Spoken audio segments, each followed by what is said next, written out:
demonstração das mutações do patrimônio líquido. Assim como eu falei também a demonstração dos fluxos de caixa.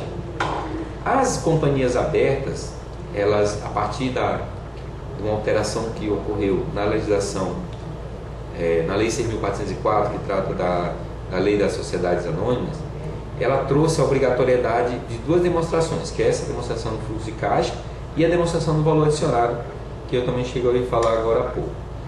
Essa alteração, inclusive, o material que vocês estão utilizando, ele foi produzido anterior a essa legislação, que é uma legislação de 2007, dezembro de 2007, que passou a vigorar a partir de 2008. Além dessa alteração, que é a Lei 11.638, em 2008, no final de 2008, entrou em vigor uma medida provisória 449, que também trouxe algumas alterações a mais na estrutura do balanço patrimonial. Essas alterações a gente vai estar discutindo, vai estar mostrando para vocês, vai estar disponibilizando material que explica essas alterações. As principais que ocorreram foi no balanço patrimonial, foi no caso da 11.638, ela criou um grupo chamado intangível e ela separou os principais grupos do balanço patrimonial como circulante e não circulante, que era separado de forma diferente anteriormente. Na medida provisória 449 foi criado,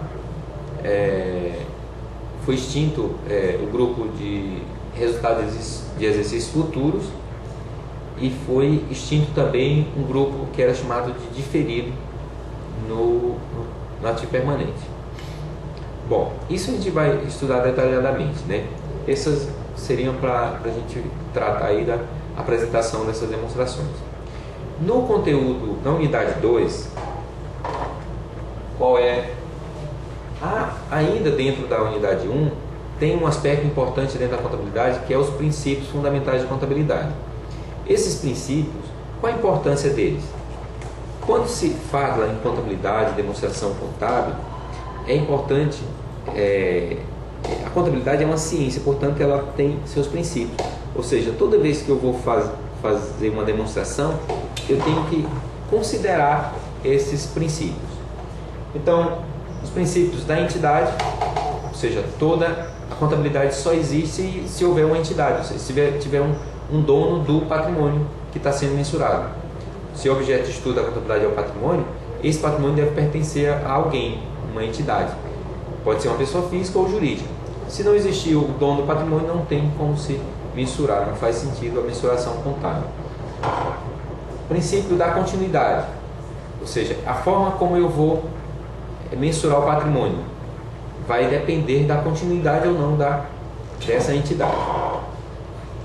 Princípio da oportunidade, ou seja, eu tenho a tempestividade e que me permite, que eu tenho que registrar, fazer o registro contábil dentro do prazo correto. Tem que ter para ela que a informação tenha utilidade, ela tem que ser feita dentro do prazo que é útil para a tomada da decisão dos usuários. Registro pelo valor original. A contabilidade ela registra os seus bens pelo valor de entrada, pelo valor que foram adquiridos.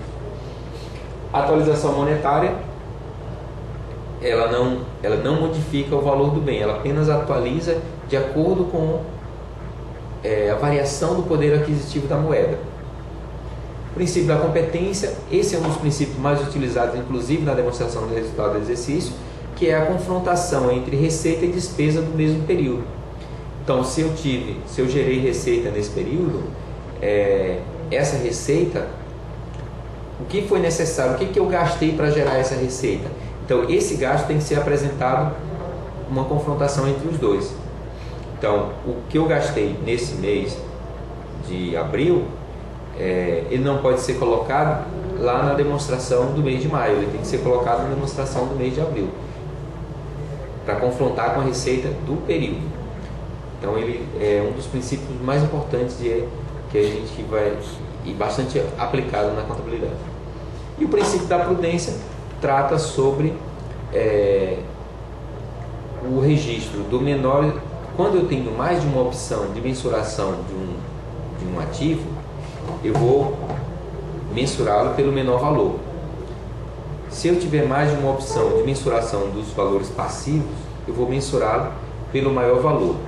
Qual é o objetivo desse princípio? É manter um patrimônio líquido prudente, ou seja, eu não vou superestimar o valor do patrimônio líquido. Se eu mensuro o maior valor para o ativo e menor para o passivo, dessa forma eu estou sendo prudente em relação ao valor do meu patrimônio líquido. Ou seja, o patrimônio líquido é o quê? É o valor efetivo da empresa, quanto realmente a empresa vale.